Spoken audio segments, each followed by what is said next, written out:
विद्यार्थी मित्रांनो नमस्कार। मित्रांनो आज आपण फेब्रुवारी 2017 मध्ये झालेली जी स्कॉलरशिपची प्रश्नपत्रिका होती ती सोडून पाहणार आहोत। त्यातील आपण मराठी विषयाची प्रश्नपत्रिका सोडून पाहणार आहोत। तर मित्रांनो तुम्ही म्हणाला आता परीक्षा आली आहे आणि हे का सोडून पाहायचं, तर काय होतं माहितीये, आपल्याला प्रश्न कशा प्रकारचे असतात ते समजत नाही आणि मग आपण काहीतरीच आता सगळा अभ्यास झालेला असला पण प्रश्न प्रकार व्यवस्थित माहित नसेल तर काय होतं, आपली उत्तरं चुकण्याची शक्यता असते। तेव्हा आपण आता हे सोडून पाहूया। तर आता सुरुवात करूया। तर जाऊया पहिल्या प्रश्नामध्ये। विभाग 1 प्रथम भाषा आहे की नाही। आता पहा प्रश्न काय आहे। प्रश्न क्रमांक 1 ते 3 साठी सूचना। खालील उतारा काळजीपूर्वक वाचा व त्यावर आधारित त्याखाली विचारलेल्या प्रश्नांची योग्य उत्तरे पर्यायातून निवडा। म्हणजे उतारा दिलेला आहे, आपल्याला पॅसेज दिलेला आहे, तो उतारा आपण व्यवस्थित वाचायचा आहे, समजून घ्यायचा आहे आणि त्या खाली जे प्रश्न विचारलेत ते आपण उत्तर त्याचे योग्य पर्याय निवडायचे आहे। आता पहा उतारा मी वाचतोय, तुम्ही पण लक्ष द्या। एक मनुष्य अखंड जेवतो आणि दुसरा सतत उपाशी राहतो हे निसर्गाला कधीच मंजूर नाही। एक मनुष्य दुसऱ्याचा मालक होऊ शकतो हे सुद्धा मंजूर नाही। प्रत्येक जण स्वयंभू आहे, त्याचं अस्तित्व कुणाच्या दयेवर उभं नाही। एखादं उंच वडाचं झाड केवळ आकारानं सामर्थ्यानं मोठं आहे म्हणून त्याचं मोल जुईच्या फुलापेक्षा जास्त आहे असं नाही। निसर्गाला जाती मंजूर नाहीत, तसाच धर्मही मंजूर नाही। मी तुझ्यापेक्षा पवित्र आहे असं सांगण्याच्या अहमहमिकेनं माणसांनीच धर्म निर्माण केले, पंथ निर्माण केले। निसर्गाला कुठला आला आहे धर्म, तो ख्रिश्चन असतो की हिंदू की मुस्लिम। निसर्गाला धर्म असलाच तर जगा आणि जगू द्या एवढाच असू शकतो। मानवी पावित्र्याच्या कल्पनेनं निसर्ग बंदिस्त नाही, परंतु त्याच्या दृष्टीनं जीवनच पवित्र आहे। माणसांनी या पृथ्वीवर कसं जगावं हे शेवटी माणसांनीच ठरवायचं आहे। असा हा उतारा होता आणि त्याच्यावरचे आता प्रश्न पाहूया। निसर्गाला कोणती गोष्ट मान्य असते। निसर्गाला कोणती गोष्ट मान्य असते असं विचारलेलं आहे आणि त्यातला पहिला पर्याय आहे धर्म, दुसरा आहे पंथ, तिसरा आहे जाती आणि चौथा आहे समानता। तर निसर्गाला कोणती गोष्ट मान्य असते, तर मित्रांनो या ठिकाणी धर्म जाती पाती हे निसर्गाला मंजूर नाही असं म्हटलेलं आहे। म्हणजेच निसर्गाला काय मंजूर आहे, समानता मंजूर आहे, बरोबर। निसर्ग कोणताही एका धर्माचा नाही, पंथाचा नाही, जातीचा नाही, म्हणून निसर्गाला कोणती गोष्ट मान्य असते, तर निसर्गाला समानता मान्य असते। कोणती गोष्ट मान्य असते, निसर्गाला समानता मान्य असते। म्हणून या ठिकाणी आपण काय करायचं आहे, समानता हा पर्याय आपला बरोबर आहे। कोणता पर्याय बरोबर आहे आपला, समानता। आता पुढे वरील उतार्यातील आशयावरून असत्य विधान कोणते। आता बघा असत्य म्हणजे चुकीचं विधान कोणतं ते शोधायचे। प्रत्येक व्यक्तीचं अस्तित्व स्वयंभू आहे म्हणजे स्वतंत्र आहे प्रत्येक व्यक्ती, हे बरोबर आहे। दुसरा पर्याय आहे निसर्गाने धर्म जात पंथ निर्माण केले आहेत, तर मित्रांनो हे विधान चुकीचं आहे। निसर्गाने कोणतीही जात धर्म पंथ निर्माण केलेली नाही, म्हणजे हे विधान असत्य आहे आणि हाच आपला पर्याय असणार आहे। आता पुढचे पर्याय पाहू द्या। जगा आणि जगू द्या असा निसर्गाचाच नियम आहे, तर मित्रांनो हे विधान बरोबर आहे। या ठिकाणी आपल्याला पाहायला मिळतं, पहा जगा आणि जगू द्या हा निसर्गाचा नियम आहे, बरोबर, म्हणजे हे विधान बरोबर आहे। मग या ठिकाणी चुकीचं विधान कोणतं आहे, निसर्गाने धर्म जात पंथ निर्माण केलेले आहेत, हे विधान चुकीचं आहे, कारण की निसर्गाने कोणताही धर्म जात पंथ निर्माण केलेली नाही। पुढे चौथा आहे दुसऱ्यावर अधिकार गाजू नये असे निसर्गाला विपरीत आहे। आता निसर्गाचा नियमच समानतेचा आहे, तर एकापेक्षा दुसरा मोठा कसा होईल, म्हणून ही बाकीची पर्याय क्रमांक 1 पर्याय क्रमांक 3 पर्याय क्रमांक 4 ही उत्तर विधान सत्य आहेत। मग असत्य विधान आहे दुसरं, निसर्गाने धर्म जात पंथ निर्माण केले आहेत, हे विधान चुकीचं आहे, असत्य आहे। आता पुढे आता पहा तिसरा पर्याय माणसाच्या अहमहमिकेमुळे काय झालं, पहा जीवन पवित्र झाले। धर्म निर्माण झाले, पंथ निर्माण झाले. आता माणसाच्या अमायिकेमुळे म्हणजे मीच मोठा आहे असं समजण्याच्या प्रवृत्तीमुळे काय झालं मित्रांनो, तर मित्रांनो त्यामुळे धर्म निर्माण झाले आणि पंथ सुद्धा निर्माण झाले. काय झाले, धर्म आणि पंथ निर्माण झाले. म्हणून ब सुद्धा बरोबर आहे आणि क सुद्धा बरोबर आहे. ब सुद्धा बरोबर आहे आणि क सुद्धा बरोबर आहे. मग याच्यामध्ये पर्याय कुठला आहे पहा, पहिला पर्याय आहे ब आणि क बरोबर. म्हणून हा आपला पहिला पर्याय किंवा पहिलं उत्तर बरोबर असणार आहे. ओके, आता दुसरे पर्याय काय बघायची गरज नाही. आता पुढचा प्रश्न बघा. प्रश्न क्रमांक 4 ते 6 साठी सूचना. काय आहे प्रश्न क्रमांक 4 ते 6? पहा, खालील कविता काळजीपूर्वक वाचा व त्यावर आधारित त्याखाली विचारलेल्या प्रश्नांची योग्य उत्तरे पर्यायातून निवडा. कविता व्यवस्थित वाचायची. हे परमात्मन जेथे न शिवे भीती मनाला काही, डोळे करुणी वर चालाया शंका वाटत नाही. जेथे असती मार्ग मोकळे ज्ञानाच्या प्राप्तीचे, संकोचाने तुकडे तुकडे झाले नच जनतेचे. शुद्ध अशा त्या सत्या वाचुनी शब्द न जेथे वाया, हात पसरितो उद्यम संतत पूर्णतेस मिळवाया. मृत रूढीच्या भयान पुलिनी पाऊन या लोपला, प्रज्ञेचा तो निरसर निर्मळ लुप्त प्राय न झाला. कृपा प्रेरणा तुझीच कारण ज्या आचारा विचारा, होऊनी तद विस्तार मनाच्या प्रगतीस मिळतो थारा. प्रभो अशा त्या स्वतंत्रतेच्या स्वर्गा माझी ताता, होवो माझा देश निरंतर जागृत सत्वर आता. अशी ही कविता होती.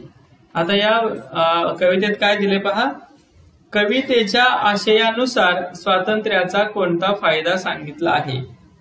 तर बघा, कवितेच्या आशयानुसार स्वातंत्र्याचा कोणता फायदा सांगितला आहे.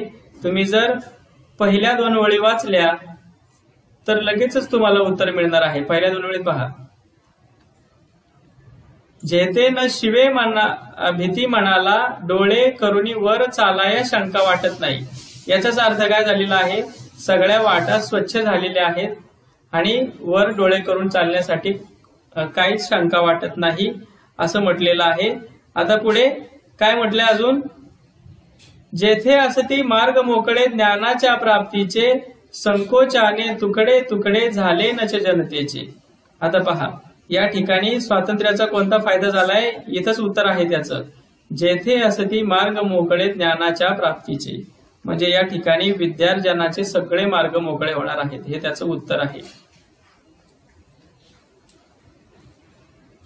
बरोबर, हा स्वातंत्र्याचा फायदा सांगितलेला आहे.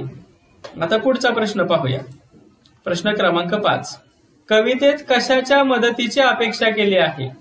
तर मित्रांनो, कवितेत कशाच्या मदतीची अपेक्षा केली आहे. पर्याय आहेत, जगताना आधार मिळावा, सहज ज्ञान मिळावं, सतत उद्योग मिळावा, फिरण्याचं स्वातंत्र्य मिळावं. आता यातल्या कशाच्या मदतीची अपेक्षा केलेली आहे, तर कविता वाचल्याशिवाय ते समजणार नाही. पहा, हात पसरितो उद्यम संतत पूर्णतेस मिळवाया. पहा, आता हात पसरणे म्हणजे काय, मदत मागणे. हात पसरणे म्हणजे काय, मदत मागणे. हात पसरणे म्हणजे मदत मागणे. पहा, या ठिकाणी म्हणले हात पसरितो म्हणजे हात पसरणे म्हणजे मदत मागणे. कशाची मदत मागितली, उद्यम संतत पूर्णतेस मिळवाव्या, सतत उद्योग मिळावा किंवा सतत काम मिळावं अशी मदत मागितलेली आहे. मग असं कुठं आहे, पर्याय क्रमांक 3. कुठं आहे ते, पर्याय क्रमांक 3 मध्ये आहे. कुठं आहे, पर्याय क्रमांक 3. म्हणून इथं पर्याय क्रमांक 3 आपलं हे उत्तर बरोबर असणार आहे. अशा पद्धतीने हा 5वा प्रश्न होता. आता पुढचं 6वा. कवितेतील वर्णनानुसार चुकीचे विधान कोणते. आता खालीलपैकी चुकीचं विधान कोणतं ते आपल्याला लिहायचं आहे. 6वा प्रश्न. मनाच्या उन्नतीत अडथळे निर्माण होतात कवितेमध्ये सांगितलंय. वाईट परंपरा नष्ट झाल्या, विद्येचा झरा वाहत राहिला, वागण्या बोलण्यावर तुझा आशीर्वाद मिळाला. तर मित्रांनो, या ठिकाणी हे तिन्ही पर्याय बरोबर आहेत, बहुधानं बरोबर आहेत. वाईट परंपरा नष्ट झाल्या, विद्येचा झरा वाहत राहिला, वागण्या बोलण्यावर तुझा आशीर्वाद मिळाला, ही तिन्ही विधानं बरोबर आहेत. मग चुकीचं विधान कोणतं आहे? पहिलं, मनाच्या उन्नतीत अडथळे निर्माण होतात, हे विधान कसं आहे? चुकीचं आहे. हे विधान कसं आहे? चुकीचं आहे. अशा पद्धतीने हे कवितेवरचे प्रश्न होते. ओके, आता पाहूया पुढचा प्रश्न, प्रश्न क्रमांक 7. आता मित्रांनो 7वा प्रश्न जो आहे तो वाचते पहिल्यांदा मी, आणि मग आता आपण त्याचं उत्तर नंतर शोधूया. दिलेला शब्द वाचा व त्याचा अर्थ यानुसार चुकीची जोडी असणारा पर्याय निवडा. चुकीची जोडी असणारा पर्याय आपल्याला निवडायचा आहे. तर या ठिकाणी पहा, चुकीची जोडी. उदाहरण याचा अर्थ होतो दाखला, हे बरोबर आहे. विसावा म्हणजे विश्रांती, हे सुद्धा बरोबर आहे. पत्नी याचा अर्थ होतो कलत्र, हे सुद्धा बरोबर आहे. मग चौथा पर्याय, ही जोडी काय आहे? कोलाहल म्हणजे वर्दळ, हा अर्थ चुकीचा आहे. ओके, म्हणून चुकीची जोडी कोणती आहे? ही चौथी जोडी काय आहे? चुकीची आहे. या ठिकाणी आपण म्हणूया ही चौथी जोडी कशी आहे? चुकीची आहे. म्हणून हा पर्याय आपल्याला लिहावा लागणार आहे. पुढे आता प्रश्न 8वा. खाली दिलेल्या कोणत्या पर्यायातील शब्दांची जोडी परस्पर विरुद्धार्थी शब्दांची आहे? आता विरुद्धार्थी शब्द, स्वातंत्र्य, स्वराज्य, हे काही विरुद्धार्थी शब्द नाहीत. सुधारक, सनातनी, ही जोडी मात्र विरुद्धार्थी शब्द आहेत. सुधारक म्हणजे नवीन विचारांची सुधारणा घडवून आणणारे, आणि सनातनी म्हणजे जुन्या विचारांना चिकटून राहणारे. ही जोडी विरुद्धार्थी शब्दांची आहे, कारण की ह्या दोघांचे अर्थ एकमेकांच्या विरुद्ध उलटे आहेत. म्हणून ही जोडी विरुद्धार्थी शब्दांची आहे. आता पुढे प्रश्न क्रमांक 9. खाली दिलेल्या शब्दातील किती शब्द शुद्ध आहेत ते आपल्याला लिहायचं आहे. तर या ठिकाणी मित्रांनो आपण एक एक शब्द बघत जाऊया, चेक करत जाऊया ते शुद्ध आहेत का. तर मित्रांनो हा पहिला शब्द व्यक्तिमत्व, हा शब्द शुद्ध आहे. तीर्थस्थान हा शब्द सुद्धा शुद्ध आहे. तत्कालीन शुद्ध आहे. श्रोतृवृंद शुद्ध आहे. दुर्लौकिक शुद्ध आहे. स्फुरण हा शब्द सुद्धा शुद्ध आहे. या ठिकाणी हा पारंपरिक हा जो शब्द आहे ना तो जरा अशुद्ध आहे. तर का अशुद्ध आहे? या ठिकाणी पला काना पाहिजे होता, म्हणजे पारंपरिक झालं असतं. या ठिकाणी पारंपरिक म्हटले, म्हणून हा शब्द अशुद्ध आहे. मग शुद्ध असलेले शब्द किती? 1, 2, 3, 4, 5 आणि 6. 6 शब्द शुद्ध आहेत. म्हणजे या ठिकाणी आपण 6वा पर्याय आपला बरोबर आहे. ओके, तर पुढचा प्रश्न क्रमांक 10. प्रश्न क्रमांक 10. आता 10वा प्रश्न काय आहे पहा. अलंकारिक शब्द व त्यांचा अर्थ यानुसार चुकीच्या जोड्या असणारे पर्याय शोधा. चुकीच्या जोड्या शोधायच्यात आपल्याला. आता 2 अचूक पर्याय निवडायचे बघा. सुंदोपसंधी, सुंदोपसुंदी म्हणजे दोघा भावातील भांडण, हे बरोबर आहे. पिंपळावरचा मुंजा म्हणजे कायम भटका माणूस, हे दोन्ही अर्थानुसार बरोबर आहेत. मग चुकीच्या जोड्या कोणत्या आहेत पहा, ह्या 2. चंद्रमौळी घर म्हणजे अतिशय श्रीमंत, तर ही जोडी चुकीची आहे. चंद्रमौळी घर म्हणजे अतिशय श्रीमंत होत नाही. वज्रघात म्हणजे मोठे युद्ध, असा त्याचा अर्थ होत नाही वज्रघातचा. पण हे दोन्ही पर्याय आपण 2 अचूक पर्याय निवडलेले आहेत. तिथं म्हटले 2 अचूक निवडा, तर आपण 2 अचूक निवडलेले आहेत या ठिकाणी. ओके, चुकीच्या जोड्या असणारे, चुकीचा अर्थ असणाऱ्या जोड्या येतात या, बरोबर. आता पुढचा 11वा प्रश्न पाहता. वाक्प्रचाराच्या अर्थानुसार योग्य जोडी निवडा. तर वाक्प्रचाराचा अर्थ आणि योग्य जोडी कोणती आहे पहा. उखळ पांढरे होणे म्हणजे पुष्कळ द्रव्य मिळणे. दुसरा पर्याय खसखस पिकणे म्हणजे खूप आनंद होणे. अत्तराचे दिवे लावणे म्हणजे सुगंध पसरविणे. अन्नास मोताद होणे म्हणजे भूक शमविणे. तर या ठिकाणी अर्थ दिलेले आहेत, पण मित्रांनो आपल्याला योग्य अर्थ शोधायचा आहे. तर मित्रांनो योग्य अर्थ किंवा खरा अर्थ कुठं आहे, तर पहिल्याच पर्यायामध्ये आहे. उखळ पांढरे होणे म्हणजे पुष्कळ द्रव्य मिळणे, असा त्याचा अर्थ होतो. हे बाकीचे जे जोड्या आहेत त्यांचे हे अर्थ होत नाहीत, म्हणून हे पर्याय चुकीचे आहेत. ओके, आता प्रश्न 12वा. बाहेरून गरीब दिसणारी पण मनात कपट असणारी व गुप्तपणे खोडसाळपणा करणारी व्यक्ती या अर्थाची अचूक म्हण ओळखा. बघा आता बाहेरून गरीब दिसते एखादी बरोबर चेहऱ्यावर आणि पण त्याच्या मनात खूप कपट असतं आणि गुप्तपणे खोडसाळपणा करते, तर अशा अर्थाची अचूक म्हण ओळखा म्हटलेलं आहे.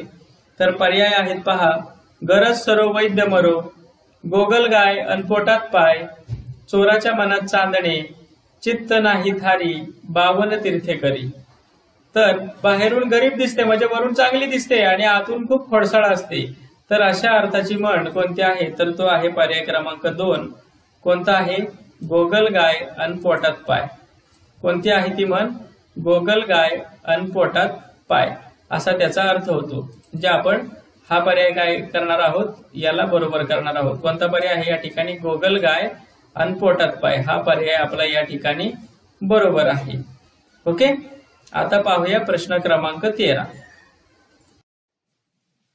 आता मित्रांनो 13व्या प्रश्नामध्ये काय दिलंय पहा, अंतस्थ या शब्दातील अनुस्वाराचा उच्चार ज्या अनुनासिकासारखा होतो अगदी तसाच उच्चार पुढीलपैकी कोणत्या शब्दातील अनुस्वारासारखा होतो. तर या ठिकाणी पहा, अंतस्थ संस्थान, तर अंतस्थ आणि संस्थान असा उच्चार होत नाही अनुस्वाराचा. अंतस्थ संक्षिप्त असा होत नाही उच्चार. मंत्राक्षर अंतस्थ, मंत्राक्षर अंतस्थ, मंत्रा अंतस्थ, मंत्रा अंतस्थ. बघा याचा उच्चार थोडासा तसा जुळतोय, है की नाही, याचा उच्चार जुळतोय अंतस्थ आणि मंत्राक्षराचा जुळतोय की नाही, जसा अनुस्वार आहे अंत मंत्र, है की नाही, म्हणून या ठिकाणी हा अनुनासिकाचा उच्चार जुळतोय, म्हणून आपण या ठिकाणी हा पर्याय बरोबर लिहिलेला आहे. आता पाहूया पुढे प्रश्न क्रमांक 14. पहिल्या 5 वर्गातील अनुनासिकांखेरीज कोणत्याही व्यंजनापुढे अनुनासिक व्यंजन आले तर पहिल्या व्यंजनाबद्दल त्याच वर्गातील अनुनासिक येते. या नियमात बसणारा जोडशब्द ओळखा. तर बघा या ठिकाणी पहिलाच पर्याय बरोबर आहे, जगतनाथ, जगतनाथ बरोबर की नाही. जगत तचा पाय मोडलेला असतो आणि नाथ त आणि न यांची जोडी केली तर अनुनासिकाच्या पुढे अनुनासिक जोडले, न ला न जोडले, म्हणून या ठिकाणी जगन्नाथ हा पर्याय बरोबर आहे पहिला. आता पुढे प्रश्न क्रमांक 2. हे सगळे अस्सेच्या अस्से आपल्या आयुष्यातही खरोखरच घडेल या वाक्यातील अधोरेखित शब्दाचा क्रिया विशेषण अव्यय प्रकार ओळखा. तर या ठिकाणी अधोरेखित केले खरोखरचला, खरोखरच घडेल, तर ते क्रिया विशेषण कोणत्या प्रकारचं आहे. तर पहा या ठिकाणी कालवाचक, तर या ठिकाणी वेळ सांगितली का, नाही. दुसरं आहे रीतिवाचक, कसं घडेल, खरोखरच घडेल, तर ते कसं घडणार आहे याची पद्धत सांगितलेली आहे, रीत सांगितलेली आहे, म्हणून या ठिकाणी रीतिवाचक हे हा पर्याय बरोबर आहे. आता स्थलवाचक म्हणायला गेलं तरी ती इथं स्थळ घटना कुठं घडली याचा उल्लेख नाही. परिमाणवाचक म्हणजे इथं कुठलंही परिमाण नाही, बरोबर, म्हणून रीतिवाचक हा पर्याय बरोबर आहे. पुढे आहे प्रश्न क्रमांक 16. पुढीलपैकी विरुद्ध लिंगी शब्दाच्या चुकीच्या जोड्या कोणत्या. आता पहा विरुद्ध आणि 2 अचूक पर्याय निवडायचे, आपल्याला 2 पर्याय निवडायचे. तर पहा चुकीच्या जोड्या, तर आत्मज त्याचं स्त्रीलिंग होतं आत्मजा, महोदया त्याचं पुल्लिंग होतं महोदय, तर अज, अज म्हणजे बोकड, त्याचं पुल्लिंग काय अजी होत, स्त्रीलिंग काय अजी होत नाही. नर्तिका त्याचं होतं नर्तक, इथं लिहिलंय नर्तक, नर्तन लिहिलंय, इथं क पाहिजे होता, है की नाही, म्हणजे या दोन्ही जोड्या चुकीच्या आहेत, पण आपले पर्याय तेच असणार आहेत, आपण त्या पर्यायांना गोल करायचे 3 आणि 4 ला. ओके, आता पुढचा प्रश्न. परिकथा या शब्दाचे योग्य सामान्य रूप कोणते. आता परिकथा, तर परिकथेचं सामान्य रूप कोणतं, तर परिकथा हा मूळ शब्द आहे, म्हणून हा पर्याय पहिला आणि 4 काही येऊ शकत नाही, कारण की हा मूळ शब्द आहे. आता त्याचं सामान्य रूप, सामान्य रूप काय असणार आहे त्याचं, परिकथे काय असणार आहे, परिकथेतील, परिकथेचा, परिकथेविषयी, तर परिकथाचं परिकथे होतं, पण या ठिकाणी मित्रांनो परिकथा जी आहे त्याला त्याचं सामान्य रूप करताना जो र आहे ना र त्याला पहिली वेलांटी द्यायची असते. मूळ शब्दामध्ये दुसरी वेलांटी आहे, सामान्य रूप करताना पहिली वेलांटी होती त्याचं. आणि या ठिकाणी मग पर्याय क्रमांक 3 बरोबर आहे. इथं दुसरी वेलांटी आहे म्हणून हे चुकीचं आहे. ओके, आता पुढचा प्रश्न पाहूया 18. वेल मांडवावर विस्तारली या वाक्याचा प्रयोग ओळखा. प्रश्न काय आहे पहा, वेल मांडवावर विस्तारली या वाक्याचा प्रयोग ओळखा. आता पहा याचा प्रयोग कसा ओळखायचा. तर वेलचा आपण काय करूया, अनेक वचन करूया. वेल हा कर्ता आहे, या वाक्यात कुठं कर्म दिसत नाही. या वाक्यात कर्म दिसत नाही. या वाक्यात कर्म नाही, बरोबर की नाही. म्हणून या ठिकाणी सकर्मक कर्तरी हा पर्याय तर चुकीचाच आहे. कर्मणी हा पर्याय चुकीचाच आहे. मग राहिला आता अकर्मक कर्तरी आणि अकर्मक भावी. आता कर्तरी प्रयोग आहे का पाहूया. तर वेलचं वचन बदलूया. वेल एक वेल आहे, अनेक वेली करूया. वेली मांडवावर विस्तारल्या. पहा इथं वेली केलं तिथं विस्तारलीचं विस्तारल्या होते. म्हणजे कर्ता बदलला, कर्त्याचं वचन बदललं की क्रियापद बदलते. म्हणजे हा प्रयोग कोणता आहे, अकर्मक कर्तरी आहे. कर्त्याच्या लिंग वचनाप्रमाणे काय झालं, इकडं क्रियापद बदललं म्हणून हे अकर्मक कर्तरी आहे. पुढे प्रश्न क्रमांक 19.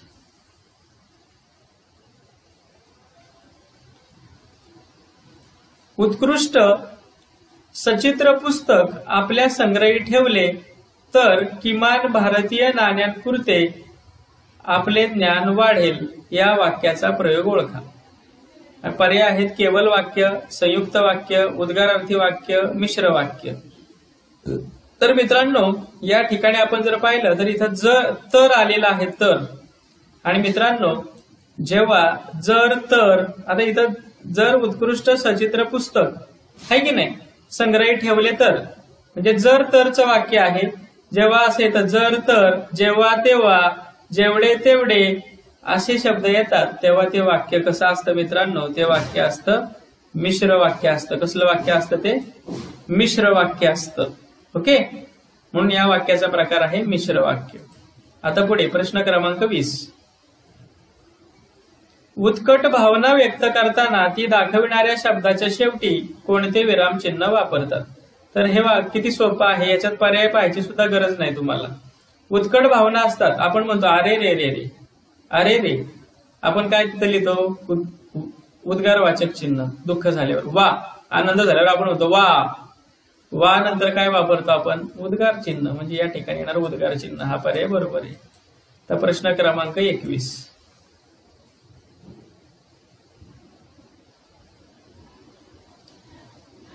काय आहे पहा. आजोबांनी वर्तमानपत्रातल्या सर्व बातम्या वाचून काढल्या या वाक्यातील क्रियापदाचा अर्थ ओळखा. तर आता या ठिकाणी पहा वाक्य एकदा वाचूया. आजोबांनी वर्तमानपत्रातल्या सर्व बातम्या वाचून काढल्या. तर या ठिकाणी हे विधान नाहीये, वाचाव्या असं म्हटलं नाही. आज्ञार्थ म्हणजे इथं कुठल्या आज्ञा केलेली नाही. इथं कुठला संकेत नाही की वाचून काढल्या जातील किंवा काही, म्हणून संकेतार्थक वाक्य सुद्धा नाही. या वाक्याचा जो मूळ अर्थ आहे तोच याचा अर्थ आहे. म्हणून वाक्याचा जो स्वतःचा अर्थ आहे हाच याचा अर्थ आहे. म्हणून हे वाक्याचा अर्थ जो आहे तो आहे स्वार्थ. ओके, हे समजून घ्या व्यवस्थित. स्वार्थ जर तुम्हाला जर समजलं नसेल तर व्यवस्थित समजून घ्या. ओके, आता 22वा प्रश्न. समासाच्या वैशिष्ट्यानुसार अयोग्य विधान कोणते. सगळी विधानं वाचूया आपण आता. बहुव्रीही समासात दोन्ही पदे महत्वाचे असूनही त्यावरून तिसऱ्याचा अर्थाचा बोध होत नाही. अव्ययी भाव समासात पहिले पद प्रमुख असते. द्वंद्व समासात दोन्ही पदे महत्वाचे असतात. तत्पुरुष समासात दुसरे पद प्रमुख असते. तर मित्रांनो चुकीचं कोणतं आहे पहा. तर पहिलंच विधान चुकीचं आहे. बहुव्रीही समासामध्ये दोन्ही पद महत्वाचे असतातच, पण त्याच्यावरून तिसऱ्याच शब्दाचा बोध होत असतो, तिसऱ्याच अर्थाचा बोध होत असतो. म्हणून हे अयोग्य विधान आहे. इथं बोध होत नाही म्हटलंय, पण दोन शब्दांवरून त्या तिसऱ्याचाच बोध होत असतो.